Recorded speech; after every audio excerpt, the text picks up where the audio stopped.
जय हिंद मित्रांनो. Maharashtra post office आणि Maharashtra police आता जी वेकेन्सी चालू आहे त्याच्यासाठी आपण फास्ट ट्रॅकवरती बॅच सुरू केली आहे. तर त्यासाठी आपण क्वेश्चन सिरीज फास्ट ट्रॅकवरती क्वेश्चन सिरीज स्टार्ट करत आहोत. पहिला क्वेश्चन आहे, पेरियार नदीची एकूण लांबी कितनी? पेरियार नदी की कुल लंबाई कितनी आहे? याचा आन्सर आहे 244. आपण क्वेश्चन बरोबर आपण नोट्स पण घेणार आहोत, म्हणजेच की एकाच क्वेश्चनमध्ये आपले 2-3 क्वेश्चन कव्हर होतील. तर पेरियार हे केरळ राज्यातील सर्वाधिक लांब आणि सर्वाधिक मोठी नदी आहे. जशी की लांबी विचारली होती तर त्याचा आन्सर आपण त्याचं कोणत्या राज्यामध्ये ते पण बघतोय. ओके, म्हणजे एका क्वेश्चनमध्ये 2-2 क्वेश्चन होते. म्हणून एक व्हिडिओला लाईक नक्की करा. याची सुरुवात तमिळनाडू राज्यातील पश्चिम घाटाच्या उंचीवरून होते. कुठे होते? तमिळनाडू राज्यातील पश्चिम घाटाच्या उंचीवरून होते. केरळमधील जलविद्युत निर्मितीचा सर्वात मोठा स्रोत इडुक्की धरण यावर बांधला गेलेला आहे. नेक्स्ट क्वेश्चन, कृष्णा नदीची एकूण लांबी किती? कृष्णा नदीची एकूण लांबी किती? याचा आन्सर तुम्ही द्या. याचे नोट्स मी तुम्हाला सांगतोच. उगम त्याचा कुठे झाला? सह्याद्रीमध्ये महाबळेश्वर. कृष्णा नदी ही दक्षिणी भारतातून वाहणारी एक प्रमुख नदी आहे. ही नदी महाराष्ट्रातील महाबळेश्वर जवळ उगम पावणारी सुमारे किती किलोमीटर अंतर पार करते? आंध्र प्रदेशातील राजमहेंद्री येथे बंगालच्या उपसागरातील मिळते. वाटेमध्ये ती वाई, भुईज, उडत्रे, माहुली, सातारा, कराड, आंदोबर, सांगोली, नरसोबाच्या वाडीवरून कर्नाटकात राज्यात प्रवेश करते. तर याचा आन्सर तुम्ही नक्की द्या, कारण की मी देणार नाही. बघूया की किती हुशार आहे. व्हिडिओ आवडला तर नक्की लाईक करा आणि सबस्क्राईब करा, कारण की येणाऱ्या सगळ्या भरतींची माहिती व ऑलवरती सेट करा. आणि व्हिडिओ आवडला तर नक्की लाईक करा. भीमा नदीची एकूण लांबी किती? भीमा नदी की कुल लंबाई कितनी है? तिची लंबाई किती आहे हे असं प्रश्न विचारला आहे. ओके, तर 861. त्याचे नोट्स पण बघूया मित्रांनो. भीमा नदी ज्याला चंद्रभागा नदी देखील म्हणतात. बघा मित्रांनो, मी बोललो होतो की एका क्वेश्चनमध्ये आपण जेव्हा नोट्स बघतो तेव्हा आपल्याला त्या क्वेश्चन रिलेटेड खूप सारी माहिती भेटते. ही भारताच्या पश्चिम आणि दक्षिण भागात प्रमुख नदी आहे. हे दक्षिण 861 किलोमीटर वाहते आणि महाराष्ट्र, कर्नाटक आणि तेलंगणा या राज्यामधून जाते. शेवटी ते कृष्णा नदीत विलीन होते. हे पश्चिम घाटाच्या भीमाशंकर श्रेणीतून उद्भवते. सीना आणि नीरा या प्रमुख उपनद्या आहेत. क्वेश्चन समजत असेल. भीमा नदीची सगळी माहिती मी तुम्हाला सांगितले. ओके, नेक्स्ट क्वेश्चन, गोदावरी नदीची एकूण लांबी किती? गोदावरी नदी की कुल लंबाई कितनी? 1498. 1498.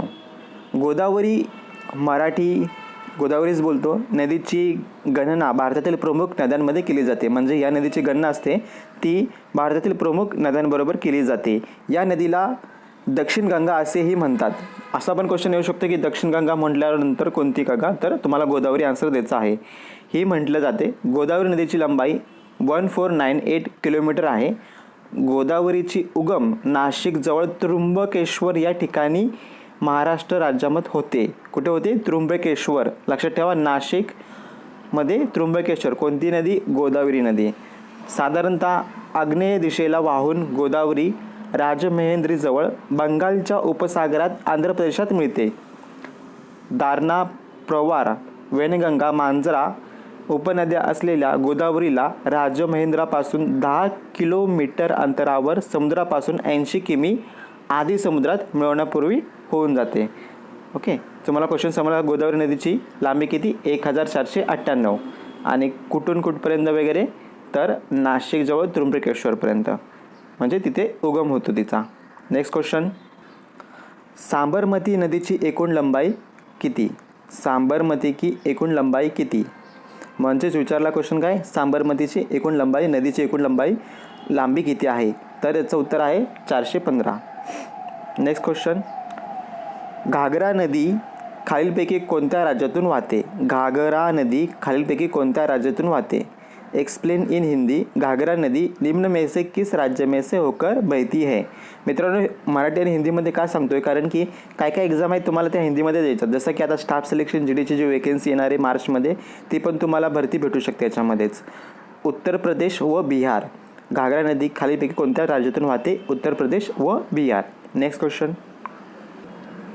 बियास नदी खालीलपैकी कोणत्या राज्यातून वाहते? बियास नदी खालीलपैकी कोणत्या राज्यातून वाहते? बियास नदी निम्न में से किस राज्य में से होकर बहती है? इसका आंसर है हिमाचल प्रदेश और पंजाब। नोट्स इसके 470 किलोमीटर। ओके, बियास नदी खालीलपैकी कोणत्या राज्यात वाहते? इसका आंसर क्या आहे? हिमाचल प्रदेश व पंजाब। याचा आन्सर आहे हिमाचल प्रदेश व पंजाब। नोट डाऊन करा नक्की। सिंधू नदी खालीलपैकी कोणत्या राज्यातून वाहते? सिंधू नदी खालीलपैकी कोणत्या राज्यातून वाहते? सिंधु नदी निम्न में से किस राज्य में से होकर बहती है? इसका आंसर क्या है? सबको बताइए, जम्मू और कश्मीर। सिंधु नदी किधर से बहती है? जम्मू और काश्मीर। आइए जल्दी इस नोट्सबद्दल आपण विचार करूया। सिंधु नदी ही दक्षिण आशियामधील एक प्रमुख नदी आहे। कोणती? सिंधु नदी ही दक्षिण आशियामधील एक प्रमुख नदी आहे। तिबेट, भारत व पाकिस्तानातून वाहणारी प्रमुख नदी आहे। उपनद्या कोणकोणत्या तिच्या? गिलगिट, काबुली, सतलज, बियास, चिनाब, झेलम आणि रावी। नेक्स्ट क्वेश्चन, कावेरी नदी खालीलपैकी कोणत्या राज्यातून वाहते? कावेरी नदी खालीलपैकी कोणत्या राज्यातून वाहते? कावेरी नदी निम्नलिखित में से किस राज्य से होकर बहती है? इसका आंसर क्या है? कर्नाटक और तमिळनाडू। क्या आंसर है? कर्नाटक और तमिळनाडू। कावेरी ही कर्नाटक आणि उत्तर तमिळनाडूमधून वाहणारी साधा नीरा नदी आहे। ते पश्चिम घाटाच्या ब्रह्मगिरी डोंगरावरून उगम पावते। कुठून पावते? ब्रह्मगिरी डोंगरावरून उगम पावते। त्याची लांबी साधारण 800 किलोमीटर असते।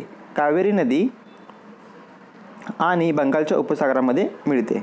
क्वेश्चन समजला असेल, कावेरी नदी खालीलपैकी कोणत्या राज्यातून वाहते? काय आन्सर त्याचा? कर्नाटक व Tamil Nadu. Next question, important question आहे। भीमा नदी खालीलपैकी कोणत्या राज्यातून वाहते? भीमा नदी खालीलपैकी कोणत्या राज्यातून वाहते? भीमा नदी निम्न में से किस राज्य से होकर बहती है? याचा आन्सर काय आहे? महाराष्ट्र व कर्नाटक। नेक्स्ट क्वेश्चन, भारताचे पॅरिस खालीलपैकी कोणत्या शहराला म्हणतात?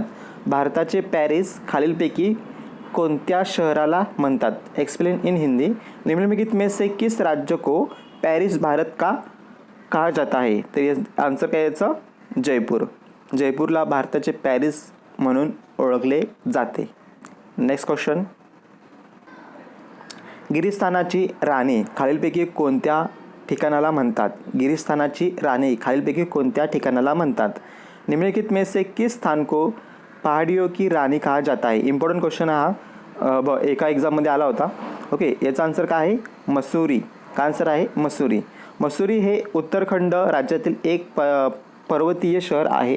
म्हणजेच की ते थंड हवेचे पण शहर आहे आणि पर्वतीय, तिकडे झाडे खूप आहे तिकडे। ज्यास पर्वताची राणी देखील म्हटले जाते। पर्वताची राणी म्हणजेच की तिकडे झाडे वगैरे जास्त आहेत, त्याच्यामुळे त्याला पर्वताची राणी असे म्हटले जाते। नेक्स्ट क्वेश्चन, क्षेत्रफळाने भारतातील सर्वाधिक लहान राज्य कोणते? क्षेत्रफळात भारतातील सर्वात लहान राज्य कोणते? क्षेत्रफल के हिसाब से भारत का सबसे छोटा राज्य कौन सा? आपको सबको म्हणजे सगळं तुम्हाला माहिती आहे, गोवा याचा आन्सर आहे। ओके, क्षेत्रफळाने भारतातील सर्वात लहान राज्य गोवा। भारतातील सर्वात लहान दिवस कोणता? भारत में सबसे छोटा दिन कौन सा आहे? भारतातील सर्वात लहान दिवस असा कोणता आहे? तो म्हणजे 23 डिसेंबर। काय आन्सर आहे? 23 डिसेंबर। भारतातील सर्वात मोठा दिवस कोणता? भारत में सबसे बड़ा दिन कौन सा? 21 जून। कौन सा दिन है? 21 जून। देखो, जब आपको ये क्वेश्चन म्हणजेच की तुम्हाला जेव्हा भारतातील सर्वात लहान दिवस येतो ना, तर तुम्हाला डिसेंबर हे लक्षात ठेवायचं आहे। 23 डिसेंबर। ते आता शॉर्ट ट्रिक सांगतो तुम्हाला। जेव्हा भारतातील सर्वात लहान दिवस असा प्रश्न येईल, तेव्हा तुम्हाला लहान म्हटल्यावर डिसेंबर ठेवायचा आहे आणि जेव्हा मोठा दिवस विचारतील तेव्हा जून लक्षात ठेवायचं आहे आणि तारखेमध्ये पण बदल करायचा आहे, 23 आणि 21। आता जेव्हा तुम्हाला पहिल्यांदा हा क्वेश्चन लक्षात ठेवायचा, म्हणजे लहान म्हटल्यानंतर 23 लक्षात ठेवा आणि जेव्हा मोठं म्हटल्यानंतर 21 लहान ठेवा, म्हणजे लहान आणि छोटं करा।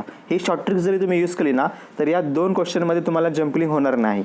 म्हणजे तुम्ही जोपर्यंत ह्याचं प्रॅक्टिस करत नाही तोपर्यंत तुमच्या हा दोन्ही पण क्वेश्चन लक्षात राहणार नाही।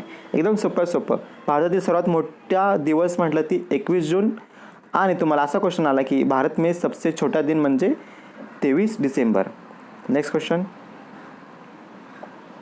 भंडारदरा धरण खालीलपैकी कोणत्या जिल्ह्यामध्ये आहे? भंडारदरा धरण खालीलपैकी कोणत्या जिल्ह्यात आहे? भंडारदरा बांध निम्नलिखित में से किस जिले में है? इसका आंसर क्या है? अहमदनगर. क्या आंसर आहे? अहमदनगर. भंडारदरा धरण, त्याचं पहिल्यांदा नाव होतं भंडारदरा. धरणाचा उद्देश काय होता? सिंचन आणि जलविद्युत निर्मिती. परत त्याचं अडवलेली नद्या कोणकोणत्या होत्या? प्रवाह, प्रवरा आणि स्थान त्याचं भंडारदरामध्ये होतं. सरासरी वार्षिक पाऊस तिथे 3220, उंची 507, रुंदी 82.29 तळापासून. बांधकाम किती झालं होतं? 1910 मध्ये. उद्घाटन कधी झालं होतं? 1926 मध्ये. किती एकदम इझीमध्ये तुम्ही जसा असा अभ्यास करताल तर तुम्ही पासआउट होऊ शकता.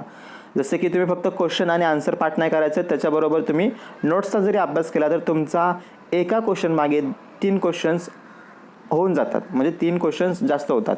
नेक्स्ट क्वेश्चन, राधानगरी धरण खालीलपैकी कोणत्या जिल्ह्यामध्ये आहे? राधानगरी धरण खालीलपैकी कोणत्या जिल्ह्यामध्ये आहे? त्याचा आन्सर आहे कोल्हापूर. भाटघर धरण खालीलपैकी कोणत्या जिल्ह्यामध्ये आहे? भाटघर धरण खालीलपैकी कोणत्या जिल्ह्यामध्ये आहे? याचा आन्सर आहे पुणे. भाटघर बांध निम्नलिखित में से किस जिले में है?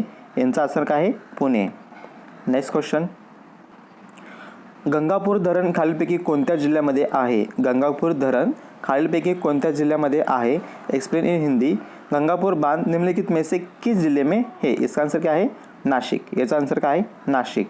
गंगापूर धरण खालीलपैकी कोणत्या जिल्ह्यामध्ये आहे? म्हणजे असा क्वेश्चन विचारला की धरण कुठे आहे? ओके, तर काय येईल? नाशिक. गंगापूर, नाशिक. एकदम शॉर्टमध्ये लक्षात ठेवायचं लगेच. गंगापूर, नाशिक. गंगापूर, नाशिक. कोयना धरण खालीलपैकी कोणत्या जिल्ह्यामध्ये आहे? याचा आन्सर सगळ्यांनाच माहिती आहे, सातारा. कोयना धरण हे सातारामध्ये आहे. नेक्स्ट क्वेश्चन, जायकवाडी धरण खालीलपैकी कोणत्या जिल्ह्यामध्ये आहे? जायकवाडी हे औरंगाबादमध्ये आहे. जायकवाडी धरण औरंगाबादमध्ये आहे. नेक्स्ट प्रश्न, एडियाडोहो धरण खालीलपैकी कोणत्या जिल्ह्यामध्ये आहे? इटियाडोह धरण खालीलपैकी कोणत्या जिल्ह्यामध्ये आहे? गोंदियामध्ये आहे. ओके, हे गोंदियामध्ये आहे. नेक्स्ट क्वेश्चन, नांदूर मधमेश्वर धरण खालीलपैकी कोणत्या जिल्ह्यामध्ये आहे? याचा आन्सर आहे नाशिक. नेक्स्ट क्वेश्चन, मोडकसागर धरण खालीलपैकी कोणत्या जिल्ह्यामध्ये आहे? मोडकसागर हे ठाणेमध्ये आहे, सगळ्यांनाच माहिती आहे. नेक्स्ट क्वेश्चन, उजनी धरण खालीलपैकी कोणत्या जिल्ह्यामध्ये आहे? सोलापूर. उजनी धरण सोलापूर. लक्षात करा, 2 वेळा वाचा. उजनी धरण सोलापूर. उजनी धरण सोलापूर. मित्रांनो 25 क्वेश्चन झालेत. खूप सारे इम्पॉर्टंट क्वेश्चन घेतले होते. व्हिडिओला लाईक करा, सबस्क्राईब करा आणि तुमच्या मित्रांना पण शेअर करा. आणि जर तुम्हाला याची PDF फाईल पाहिजे असेल तर डिस्क्रिप्शन बॉक्स इथे जो चौकोन आहे त्याच्यावरती क्लिक करा आणि खाली ही लिंक आहे टेलिग्रामची, इथे क्लिक करा आणि डायरेक्टली तुम्ही माझ्याबरोबर कॉन्टॅक्टमध्ये राहू शकता. टेलिग्राम ॲप्लिकेशन घेणं आवश्यक आहे. पहिल्यांदा तुमच्याकडे टेलिग्राम ॲप्लिकेशन घ्या. टेलिग्राम ॲप्लिकेशन घेतल्यानंतर तुम्ही इथे क्लिक करा. जर तुम्ही इथे डायरेक्ट क्लिक केलं तर ते ओपन होऊ शकत नाही लवकरात लवकर. त्याच्यामुळे नंतर असा इंटरफेस येईल. नंतर इथे जॉईन नावाचं ऑप्शन असेल, तिथे जॉईन असं क्लिक करा. डायरेक्ट तुम्ही माझ्याबरोबर कॉन्टॅक्टमध्ये राहाल. बहुत महत्त्वाचे सगळे क्वेश्चन्स असतात. जसे मोडकसागर, हा बघा आता मोडकसागर धरण कुठे आहे? कुठे आहे त्याचा आन्सर द्या. प्लस नंदुरबारचा आन्सर द्या. आता हे जो क्वेश्चन झाले होते त्याची टेस्ट सिरीज पण चालू आहे. जसे की कोयना धरण कुठे आहे? कुठे आहे कोयना धरण? सातारा. कसा इंटरफेस आला? बरोबर. गंगापूर धरण कुठे आहे? नाशिक. तर मग नाशिकवर क्लिक केला, असा बरोबर आन्सर आला तर असा इंटरफेस येतो. आता मी याचा आन्सर चुकीचं दिलं. ओके, तर असं रेडमध्ये येतं आणि बरोबर असेल तर असं इंटरफेस येतो. तर त्याच्यामुळे हे पण इम्पॉर्टंट आहे, तुम्हाला हे पण जॉईन करून ठेवा जेणेकरून तुमचे सगळे सराव होऊन जाईल. धन्यवाद मित्रांनो. भेटूया पुढच्या व्हिडिओला. व्हिडिओ आवडला तर नक्की लाईक करा आणि सबस्क्राईब करा.